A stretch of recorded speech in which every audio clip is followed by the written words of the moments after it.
आपने शायद ही केले को एक अलग आकार का देखा होगा। सोंगबियाओ को केले बेहद पसंद थे। उन्होंने अचानक एक केला उठाकर मेज पर रख दिया, लेकिन जैसे ही उन्होंने कंधा खुजाया वह केला दो हिस्सों में बंट गया। सोंगबियाओ इसे देखकर बेहद उत्साहित हो गए और सोचा कि केले अब खत्म ही नहीं होंगे। तभी केले में फिर अजीब बदलाव शुरू हो गया। हे भगवान, जल्दी से कुछ करो।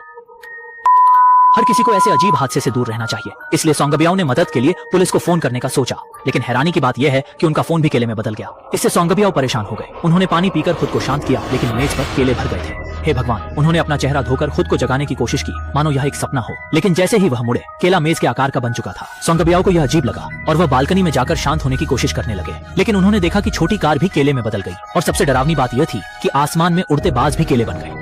सोंगबियाओ जब घर लौटे तो देखा कि मेज पर वही केला था जो उन्होंने उठाया था। असल में यह केवल काम के अत्यधिक थकावट की वजह से हुआ भ्रम था। सोंगबियाओ ने वह केला उठाया और खाने लगे, लेकिन जब उन्होंने चबाया तो कांच टूटने की आवाज आई। दरअसल यह काम का भारी तनाव था। यह भ्रम था, लेकिन उन्होंने गलती से लाइट ट्यूब को केला समझकर खा लिया। इसलिए सभी को काम के साथ अपने शरीर का भी ध्यान रखना चाहिए।